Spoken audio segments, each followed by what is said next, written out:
Okay. So I can already see as Jordan is laying here that her right shoulder is lifted up much farther off the table than the left shoulder is. Which is not what it appeared when she was standing. I think her left shoulder looked more forward. Am I correct? Did somebody take a note? Yeah, I think so. But it was also like just higher. Yeah. But it was also pulled up and the neck is shortened on that side. And you can really see here where the top of her traps are, that it just looks just bunched up. Yeah. It's tough there.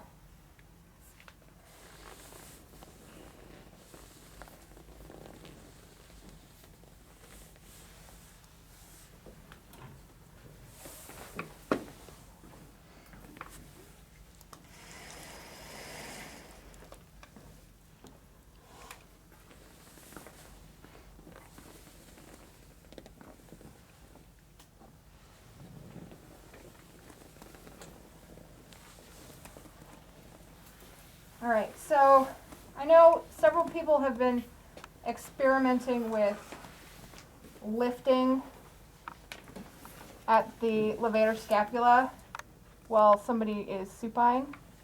And so you're gonna need a lot of product to really effectively slip your hands in. Don't worry if you're getting the sheets a little gross, that's what they're there for. But I go ahead and slip my hands on just either side of the scapula, on the medial side of the scapula, and then I lift up with my fingers. And you can see that her chest moves when I do that. So, and I'm going to use my arms like a fulcrum so that that lifting is coming more from my body than it is just solely from my forearms. So we're going to go ahead and lift, and I'm going to just pull up a little bit to that corner of the scapula where levator attaches, and I'm going to slowly pull toward the top of her shoulder. Do you ever worry about, I mean, I know it's a very small amount of time, I guess, but when you put your hands underneath and you're working on like the rhomboids and stuff and levator scapula, you have to like pull your arms out this way. Mm-hmm. Are you like worried at all about like doing the like pulling the myofascia, like the fascia that way? If you've got enough product on your hands, then that won't be the case. Okay. I have had some clients who have very loose skin. I've had a few clients who've had like weight loss surgeries, and it makes their skin really loose. And that, in that case, it's like extra important to have plenty of product because not only do you need to be able to slide under there, but their skin kind of wrinkles and gathers, and you don't want to be leaving them with like laying on their own skin wrinkles, which is weird and uncomfortable. Yeah, that sounds awful. I have a scapula if you want to show any of it on a bone. Oh. Oh. Fantastic. All right. So when I'm reaching under, I'm reaching to about here, which I think is like a comfortable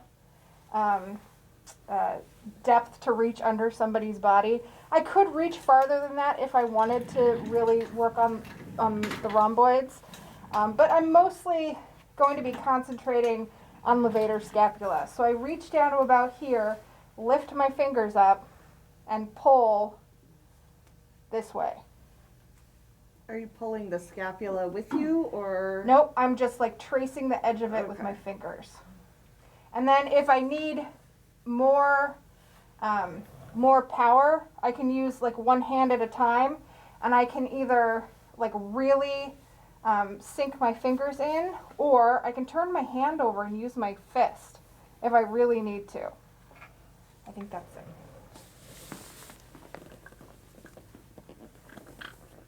If you were going to use your fist, how do you transition out of that? Out of the fist? Yeah. out of my fists of fury. So let me show you how that works. All right, so I'm making sure I have a lot of product on the backs of my hands because those tend to be not where I have a whole lot of lotion. And so I'm just gonna slide in. So I'm like right next to the scapula. So some of my fingers are under the scapula, but like my middle knuckle and my forefinger knuckle are on the outside of the scapula because that's where most of that power is going to come from. Like if you were going to punch somebody, those are the knuckles that you'd use. So I will lift up, and you can lift up like you're just cupping your hands, or you can curl, I got the sheet, or you can curl your hands into fists and then pull out.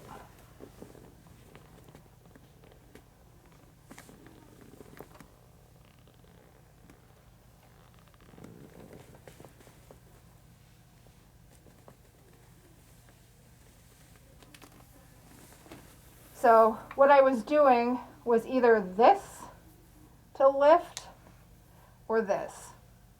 And these are the two knuckles that I had on the outside of the scapula. So the scapula was here, and when I had my hands flat, I had two fingers like under the scapula and then like two knuckles outside of the scapula on that medial border, so that I can lift up and use these two really tough, strong knuckles here as my working tool.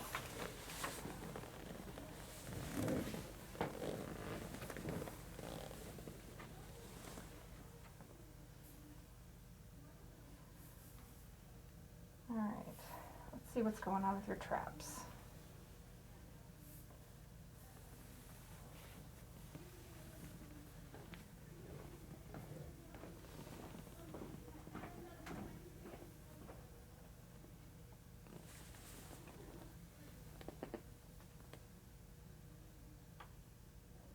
You doing okay with that pressure? Mm-hmm.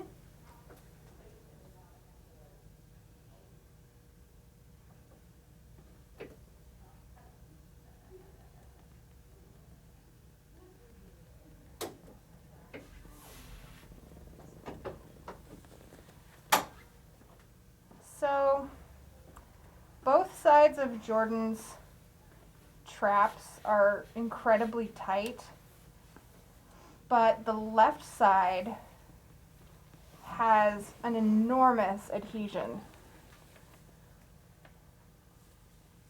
like right here, where it's just like big and meaty and totally glued together.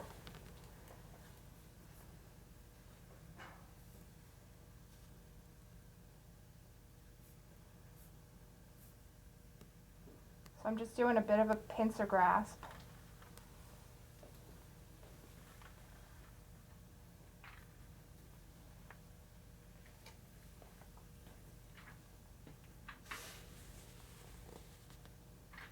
And I just felt a twitch, so I think there's a trigger point in there. I kind of feel that in my teeth. I know that sounds weird, but I feel in my teeth on that side a little bit of weirdness.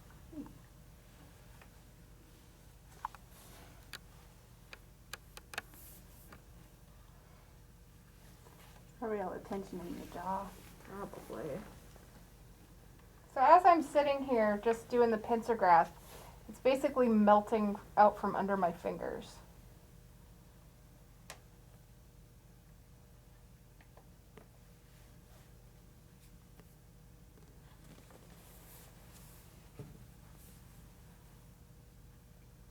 And my left hand needs a rest, so I'm just going to do the exact same thing on the right side.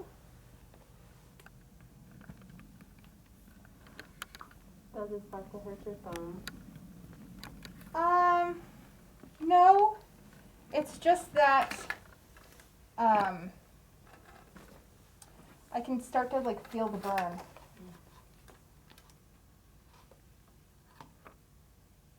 What do you mean? Like you're burning. like that muscular like workout kind of burn. Yeah, she was just like grasping to the Yeah. ground for like a full minute.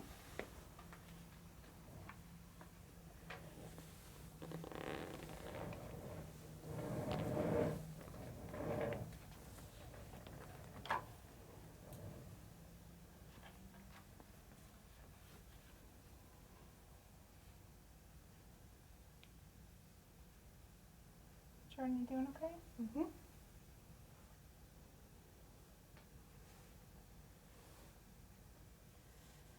So you're having to start, obviously there's really big adhesion there, but you're starting with the trap because you can't even like really get to the scalings yet. Yep.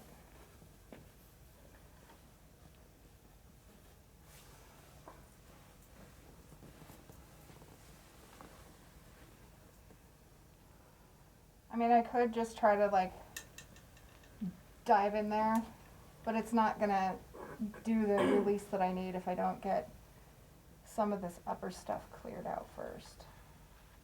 Sorry about that. I didn't realize what a mess I am. That is not something you have to apologize for. This means you get more massages, Jordan. Oh, shucks. I knew you'd be disappointed. I'm sorry to break your heart.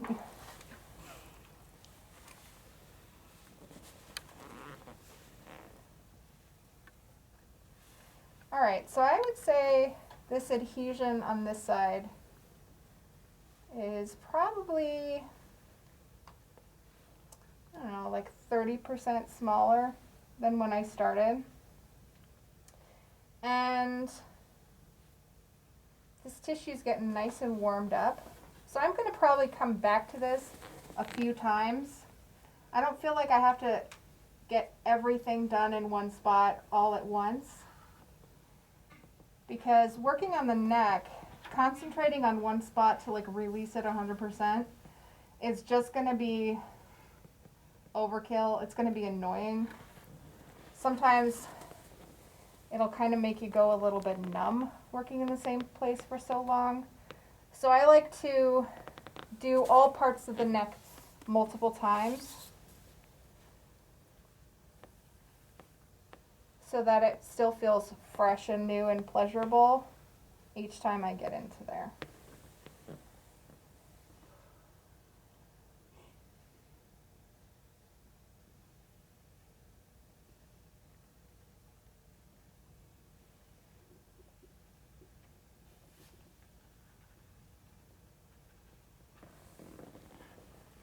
All right, so let's see how the scalenes are doing.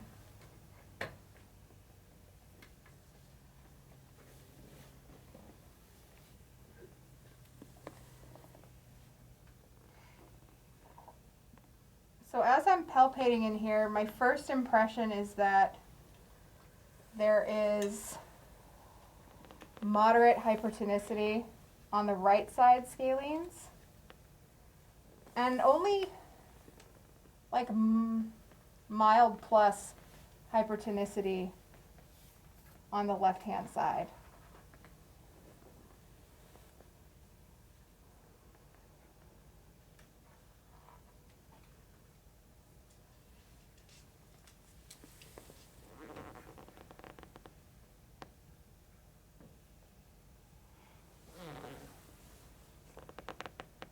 And you'll notice I switch back and forth quite a lot when I'm working on the scalenes. This is one of the spots where I do significant work with my thumb. And when I'm pushing with my thumb, it's actually, I'm kind of bracing my arm against my body and pushing with my shoulder forward. So you can see my whole body is leaning into it when I do it.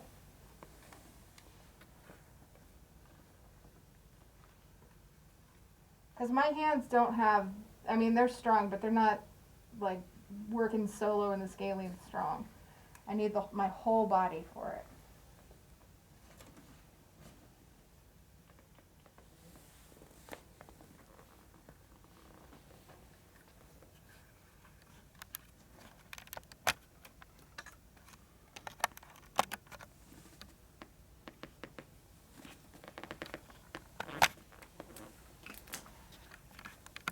think I